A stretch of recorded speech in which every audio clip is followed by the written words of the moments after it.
Morning, Mr. Ramboll's. Your coffee. Why isn't the coffee in the cup? The canteen are supplying instant in the packet. Look, I'll show you. There you are. Now that is the magic powder. Are you ready to drink it now? Well, I will be in the fullness of time. I'm sorry, sir, that's not good enough. You have to be ready to drink it at once. Why is that? Well, it's instant coffee. So cold because there is only one instance when it tastes like coffee. And go! Go on, drink it all up. Go on, go on. All up, drink it all up, sir. Oh, that's lovely, sir. Go on. That's it. Go on, right now. See? Right, now, today is Friday, which is payday, so can I have the money to take down for the staff? Now, there's been a change in the payout arrangements. The money will be brought down by the accounts clerk in a security dispenser. Well, I don't like the sound of that. I've been doling out the wages in a wire basket for years.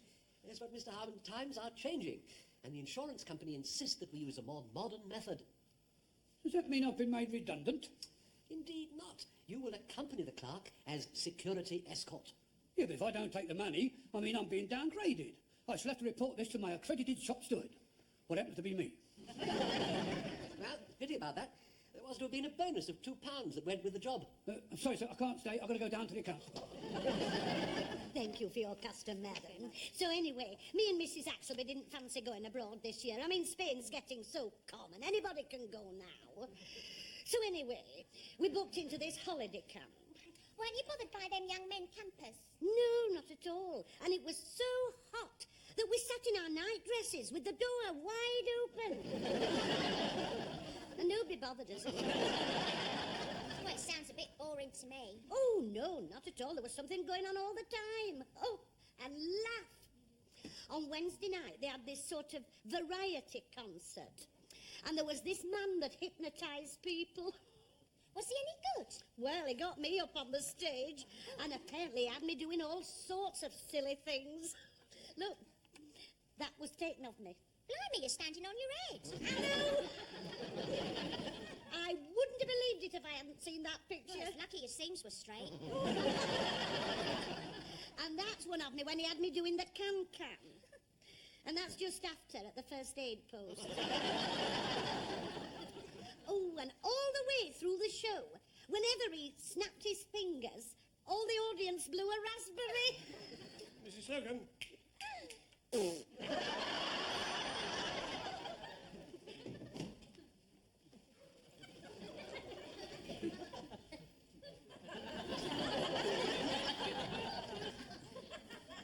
How you been, sir?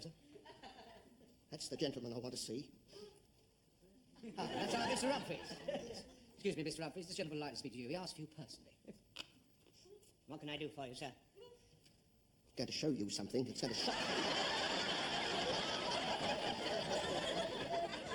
you. Yes, I'll put my glasses on. Are you ready? As ready as I shall ever be. There.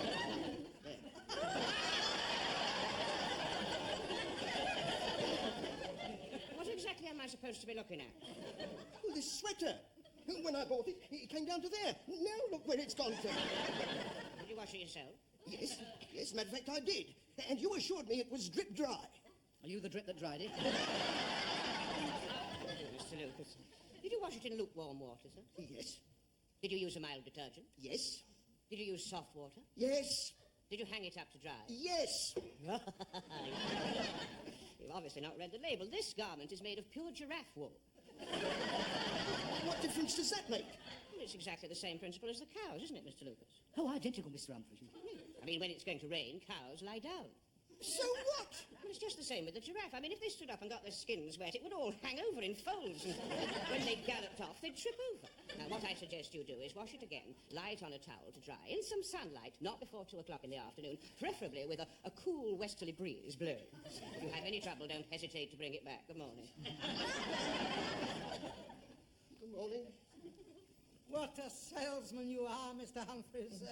A silver tongue, a golden smile, a warm heart. You should have a great career with the right person behind you. Mind changing places with me?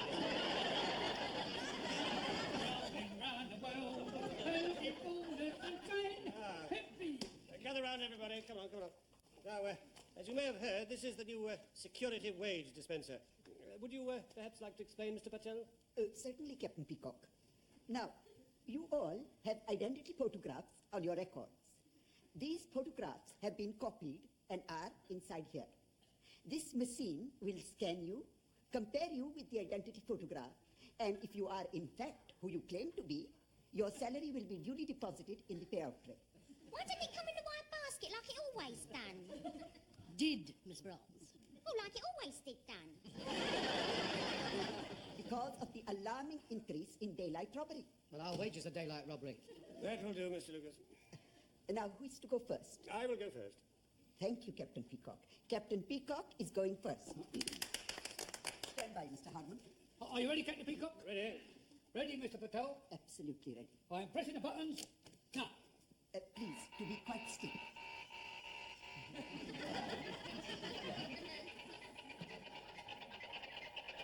The comparing is now going on.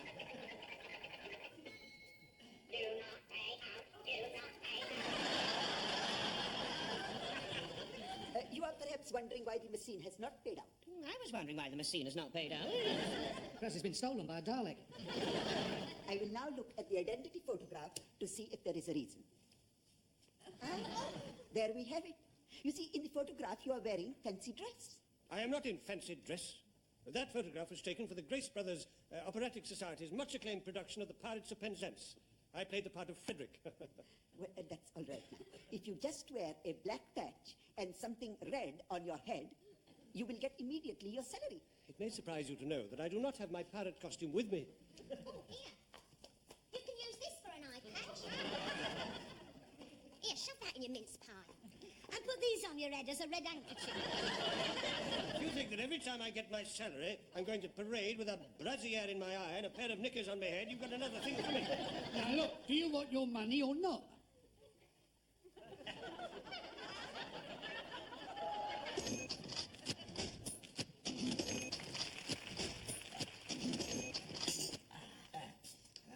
You got there, Mr. Goldberg? It's a little business I run on the side.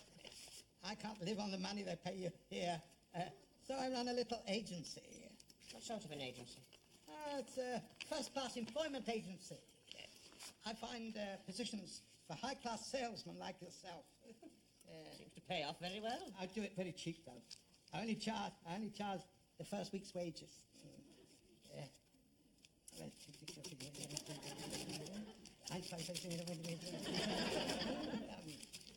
130 pounds. Who's that from? It's from the new head of stationery and greetings cards at Lally and Willett's. And it's only a young man like yourself. What do you knock up here? I beg your pardon? What do you earn?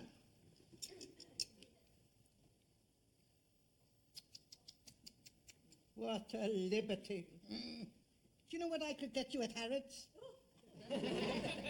Tell me. Well, just for selling things. People who haven't got what you've got are getting it. Are they? Why aren't you getting it? Because I haven't got what you've got. I don't really like to ask, but what is it I've got that nobody else has? You've got charm, vitality and personality and experience and youth. Oh, that, yes. Oh, yes, I've got that. Well, some of it. Now listen, don't misunderstand me. I'm not just touting for business. I'm not that sort of person at all. Of course not. Would you like me to make some inquiries on your behalf? As my old choir master used to say, there's no harm in asking. Of course not. When did your choir master say that? Shortly after he told me that I'd got charm, vitality, personality, experience, and youth. Well, I'm sure you won't mind if we make our association, as it were, on an official basis. Anytime you like. Well, if you don't mind, would you sign? There. Thank you. And there. Here. Here. Here. And initial that. And lastly, just there. Finally, that's it, that's it. Now that covers everything. Don't I get a copy? No, when you sign there, you agreed not to have a copy of the agreement. But if you've any queries, just ask. Mr. Goldberg, could I have a private word with you about that matter that we was discussing? You may speak freely in front of Mr. Humphreys. I've just undertaken his representation. Anything happening? Well, I'll tell you, we got feelers out at Dorothy Perkins for head of ladies' foundations, and also a very good response for the position of head fitter at ATCO. ATCO? They make lawnmowers. Are they in underwear as well?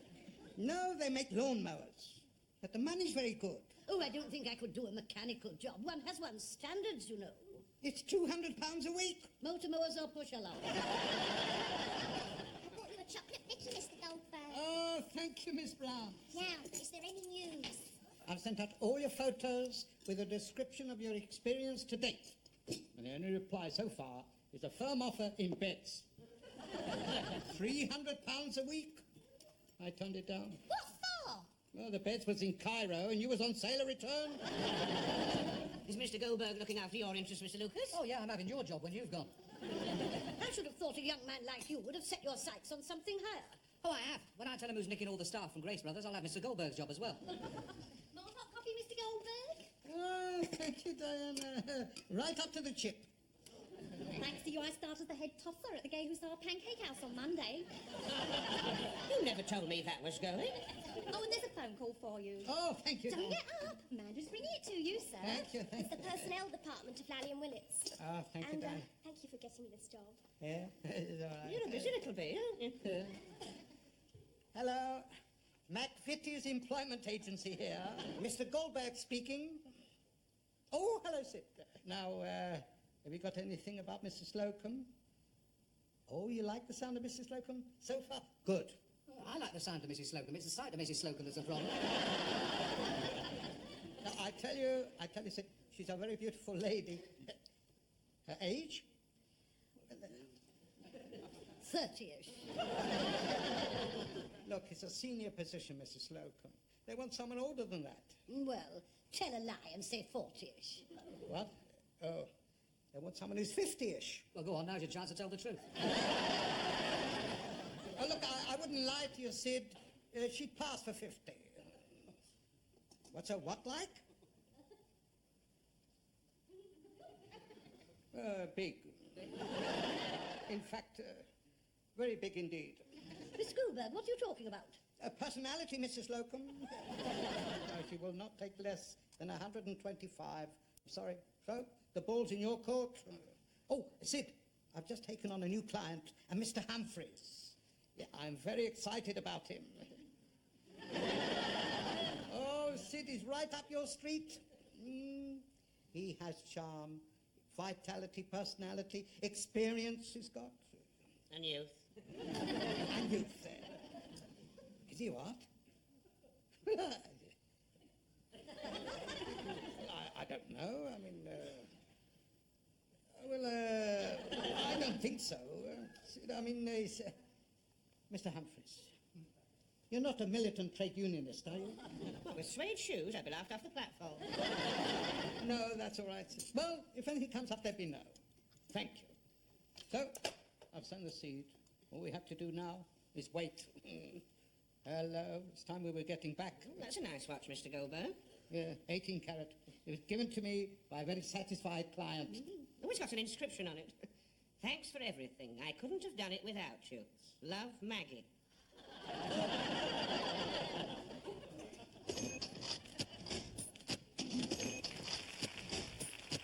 Here's your letters, Mr. Grace. Thank you. I haven't got my glasses. Oh, shall I guide you around then? Yes, you're very good at that, aren't you?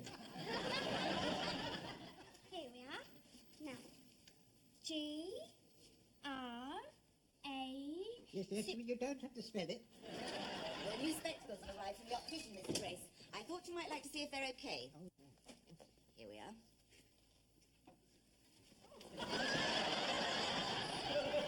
Oh, yes, they're great improvement. And these are your new reading glasses. There. Here's the mirror. We're not having an earthquake or anything, are we? No, sir. Oh, I don't like those. They make me look like an old bush. No, they don't. They make you look like Elton John. That's no comfort. Attention, Mr. Grace. I want to see how much you can read. Eh? The rest's in Polish. Sydney Blenetko. Do concentrate, Mr. Grace. Now, what does it say on the bottom? Wash by hand in the water. Shall we come back later, sir? No, come on, come in. Can we have a word privately, sir? Well, I've had a good look at that. Well, it's like this, sir. During the past week, Captain Peacock has become aware that a certain member of staff has been making certain phone calls to a certain store about certain other members of staff, as a result of which we are fairly certain that certain members of the staff may soon be leaving us. Mr. Grace. Mr. Grace? He's gone to sleep. I'm not surprised. Mr. Grace. Mr. Grace. Oh, what do we do now? Well, when he drops off like that, he's gone for an hour. I'll do it for you, sir. Oh, drat, my suspender's gone again. What was that? We fear that Mr. Humphreys has been suborned by Mr. Goldberg. Well, he's been asking for it, hasn't he? What do you want us to do about it? Well, you deal with it, Rumbold. The ball seems to have lodged itself firmly in your court, Mr. Rumbold. Yes. Bit of a facer, isn't it? It's one of the penalties of being an executive, sir. Yes. What would you do in my position? Well, I'd consider it from Mr. Grace's standpoint. He has 3 courses open to him. Sack them, wait for them to resign, or pay them more money. Oh, I wouldn't do that. There is one alternative you haven't thought of, Peacock. Yes, sir? If I hold my horses and do nothing, it may all blow over. If I may say so, sir, it takes an executive of your caliber to think of a solution like that. Thank you, Peacock. Oh, excellent. Thank you very much. Thank you. It's fixed. What's happened? Ladies, where? Could I speak to Mrs. Slocum, please? Who's calling? McVitie Agency here. Oh, here, your agent's on the blower. Thank you, Miss Brahms. Mrs. Slocum. It's fixed. It's fixed my new job. What is it? Would you come to my office immediately, please? Of course, Mr. Goldberg. Now, do you mind telling me what's going on? Because I can't stand secrets, can I, Mr. Lucas? No, you can't, Mr. Humphreys. That's why you didn't become a Freemason, isn't it? One of the reasons. I'll put you both in the picture. You're both going to Lally and Willits. Oh, isn't that exciting? Yeah. And you, Mr. Humphreys, are to be the new manager of the unisex clothing department. Oh, that should confuse you, Mr. Humphreys. Very well, Mr. Lucas. And you, Mrs. Slocum, are to take charge of the Pussy Shampoo Parlour. I'll be in seventh heaven. It could be the highlight of your career, Mrs. Slocum. Head moggy washer. And your salary will be... No. What about mine? A month? No, a week. Hadn't we better resign? The better the day, the better the deed. No, hold it. You're forgetting the severance pay. If you resign now, it'll be trivial. No, you've got to make them sack you. Then we can take them to the industrial tribunal for wrongful dismissal. Then we make a settlement. We? Clause 10. Mrs. Slocum, Miss Brown, will you please return to your counter? Can't you see that Mrs. Maxwell is there and she's the wife of one of our directors?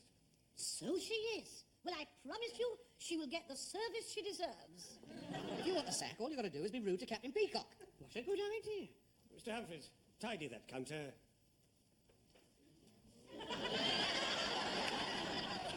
There's just one thing I want you to know, Captain Peacock. And what is that, Mr. Humphreys? I'm just going to tidy my counter. Here we go. Were you requiring assistance, madam? Oh, yes. I just brought that skirt back. When you get it in daylight, the colour is absolutely foul. It's far too expensive, and it rides up when I sit down. Well, the colour goes with your blotchy complexion. And it's too expensive because you're a mean old bag. And it rides up when you sit down because you've got a great big fat bum.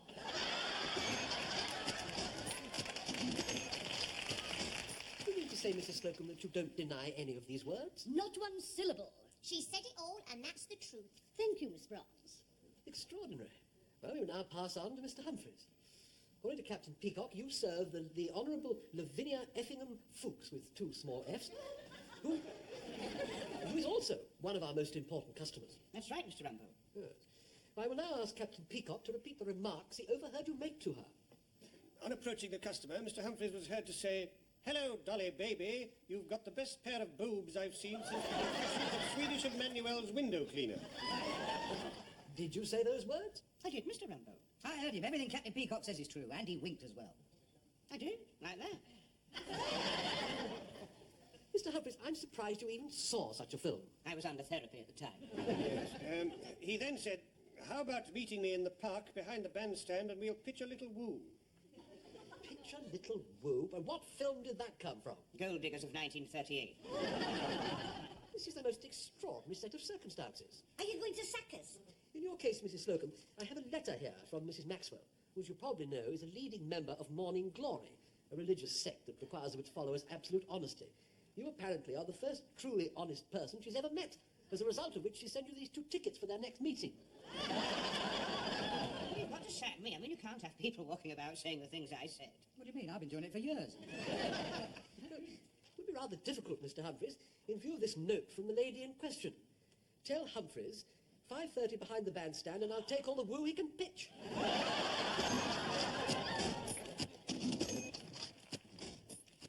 Well, I'm sorry, Sid. The Grace Brothers here got wind of your offer. With the result, they gave new contract for Mrs. Slocum and Mr. Humphreys. Yeah, well, I got a bit of a rocket from the management here for being behind it all. But I had a chat with them and made them see sense. Oh, by the way, have you got anything for an ex-army captain and a chief executive with big ears? Well, let me know. Yeah, thank you. Well, did you sign the contract? Not only that, we've got our new wage packets. 50% rise. Good. I'll have those. What do you mean? Well, that was the arrangement, according to the contract. The first week's wages I get. Here you are. It's on page 4. There it is, PJ. It says in the contract. I'll deal with that.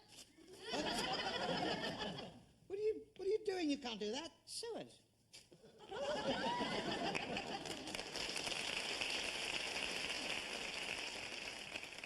Look at that. That's typical, isn't it? Yes, you try and do a good deal for them, and they swindle you, don't they, Mr. Goldberg? They do, Mr. Lucas. Shall we go to have a drink to celebrate before we go home? I'd love to, Mrs. Slocum, but I've got to rush off. I've got an appointment at 5:30. Behind the bandstand. Mrs. Slocum, I don't pitch my woo in public.